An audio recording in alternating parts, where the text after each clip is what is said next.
Guys, welcome back to my channel. My name is Megan, if you have not been here before. Thank you so much for coming and for watching this video.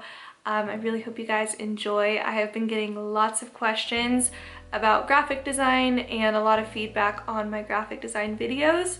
And one of the biggest questions is always, how do you start? How do you find clients? Any tips I have for basically becoming a designer and the things that you should and you shouldn't focus on. So today I want to make a video all on that topic. So I'm going to be giving you guys 6 of my tips for how to become a successful graphic designer. Okay, so my number 1 tip is to practice. And I know this sounds so basic, but practice, because I would not be where I'm at today if I didn't put in the 2 to 3 hours that I did learning Illustrator and learning InDesign and all the different programs that I use in graphic design. If I didn't practice and really spend the time to learn all the different tools and what each program offers, then I would not be where I am today. So if you are just in the beginning of stages and you only really use Photoshop, there's nothing wrong with that, but I truly feel like if you dive into learning all the different programs and what each one offers and just practice using them, then you're gonna go so far. And I know it does sound kind of basic, but there's so many people that don't have the drive and the dedication that you have to put in the time to practice these programs and to practice designing. And I'm not saying you have to purchase all the Adobe programs, but if you really see yourself doing this long term, I highly recommend it. And I know I made a video on the programs I use, but the number 1 program that I use is Adobe Illustrator.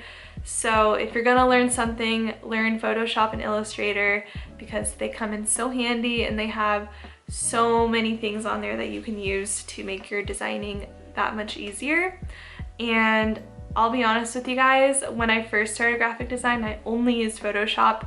I didn't really feel comfortable with InDesign or Illustrator, so I just didn't bother. I didn't bother using them until I was hired onto a corporate company about 3 years ago, and all of their files were Illustrator. So I was forced into learning how to edit Illustrator files and design Illustrator files, but I'm so glad I did, because it has saved me so much time and now it's just second nature.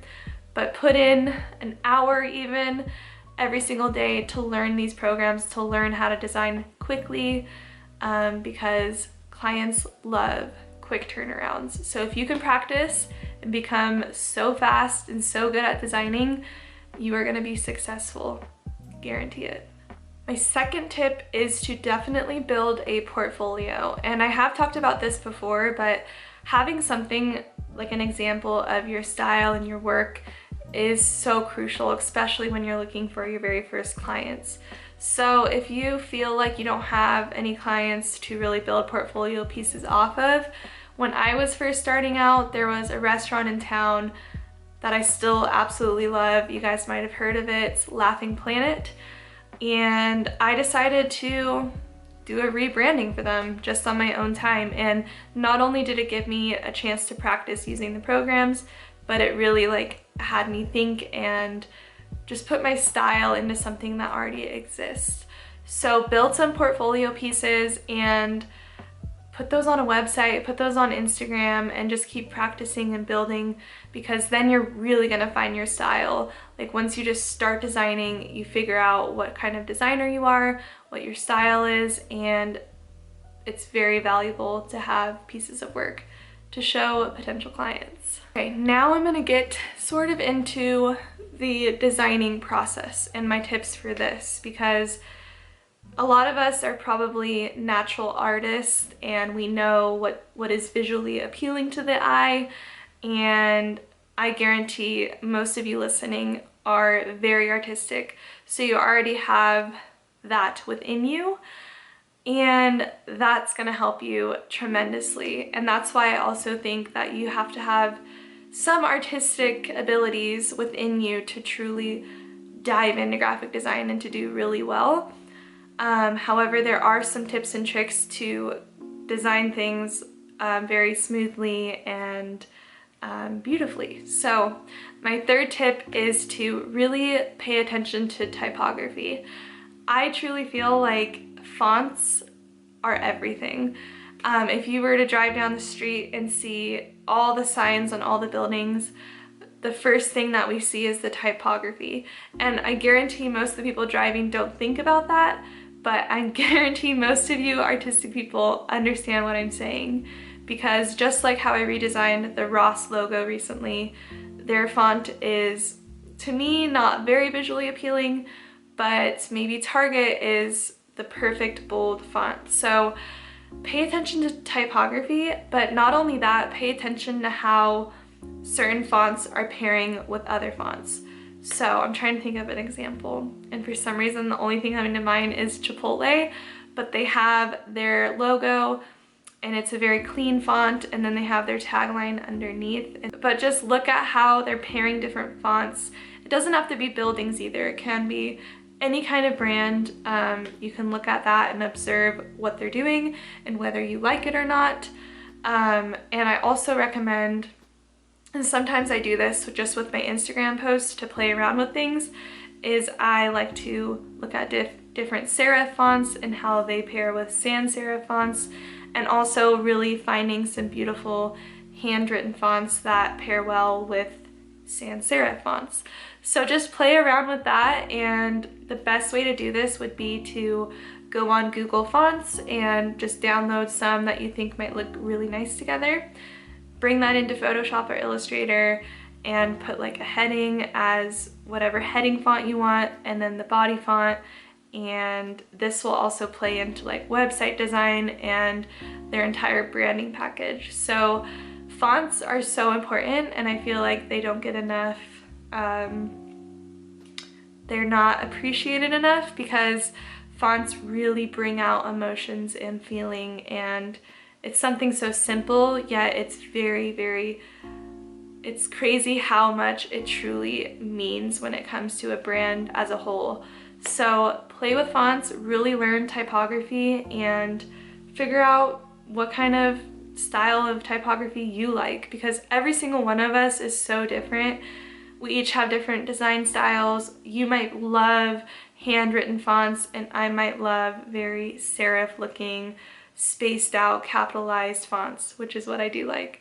But everybody's so different, so figure out what you like and what makes you the most happy, because like I said, everyone's different, and that might attract a specific client base, whereas my style of fonts will attract another client base. So fonts are very important. I know I kind of dragged that on a long time, but that is something I highly recommend practicing.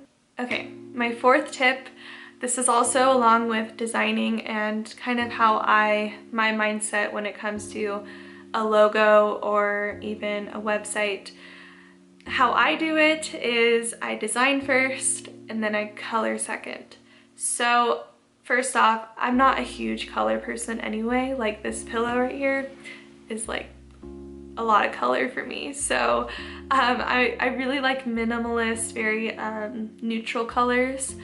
And you can have a complete opposite where you like bubbly pinks and blues, and everyone is different again, like I said. So but first off, what I mean by design first, color second is sometimes we can get blinded by colors and focus too much on that rather than the design as a whole.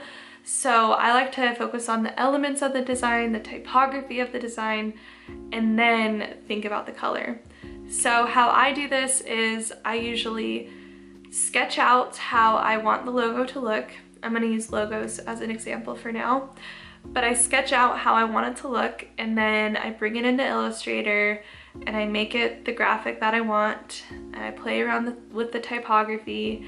And then once I really like the styles that I have, and I usually give 3 to 4 versions, once I like that, then I will go and I'll look at different like paint websites, like I look at like Kelly Moore, Bear, or even just go on Pinterest, and I pull colors that I think will fit the brand the most. And this is where your artistic mind has to really come into play, because different colors bring up different emotions and moods, and it's important to pay attention to that, because if you are designing a logo for a spa, a very like therapeutic, calming place, you don't want to be using like bright reds and pinks and crazy bright colors if it's a calming place. So pay attention to colors, and like I said, I would recommend doing that at the very last step and playing around with what colors go with each other. My fifth tip is that less is more. And I know that minimalism is this huge trend right now, and you're probably sick of hearing about all the minimalists and how, yeah, anyway, I get it. It's a commonly used word nowadays, but when it comes to designing, minimalism is important. And I want to just state this because I think that when we first get into design, and this happened to me as well when I first got into designing, I am remembering that I made this logo and I was just so excited to start using the tools that I knew on Photoshop that I was just applying everything I knew, and the logo just looked jumbled and busy, and in reality it only really needed one element and text. So when you're going into a design, I would definitely pay attention to the basics and really nailing down that typography, having very simple ways of flowing the words together rather than putting a ton of shapes, a ton of like paint splatters. Make it simple, because people love simple, and if you can perfect simplicity, you're gonna go so far.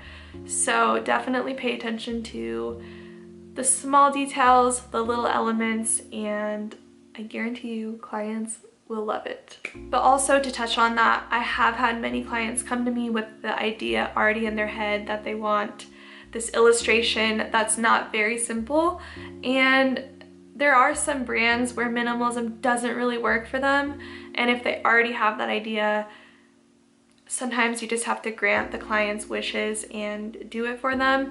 But if you are trying to portray your style, and if you have complete freedom to create whatever you want, definitely focus on the minimalist side of things. Okay, so my sixth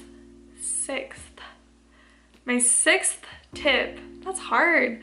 My sixth tip is to set standards for yourself. And I really had to learn this the hard way, and I think a lot of us do, especially when you're a young entrepreneur and you're freelancing and you're new to the business.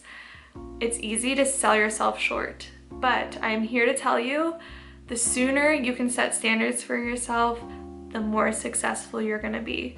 So what I mean by this is, a lot of times art might not be valued enough, and there might be people that come to you, and I want you guys to really pay attention to the clients and how they're respecting you, because art is very valuable, and whatever you're able to create just from your head and from your hands, like, that is extremely valuable, and not everybody can do it. So my mindset in the past, I never used to truly see how valuable my work was, and it really hurt me later on, because I just kind of figured if art comes naturally to me and if this is easy to me, then it's not worth the amount that I think it, or the amount that maybe it should be worth. So I'm here to remind all of you that might be thinking that way, that art is extremely valuable. Not everyone can sit in front of a computer and put something so carefully crafted and beautiful together. So just remind yourself that what you're doing is, it's worth a lot, and do not sell yourself short, because later on that will lead to lack of confidence and insecurities. Plus, you're going to be so frustrated with yourself that you put up with so many clients that did not respect you. So keep an eye out for who you're talking to and whether or not they're respecting exactly what you can offer them. And stay true to yourself. Don't let them walk over you. Make sure that you stay confident in your work, and that you know exactly the value and how much your work is worth, because It is worth a lot, and I promise you that. I hope you guys enjoyed this video. That was just a quick 6 tips of things that I have learned in the graphic design career. If you guys liked this video, please let me know. I can make another 6 tips. And yeah, if you guys did like this video, I would appreciate it so much if you gave it a thumbs up, subscribe down below, and follow me on Instagram if you're feeling real friendly, and I will follow back. And yeah, I hope you guys enjoyed, and I will see you guys in my next video.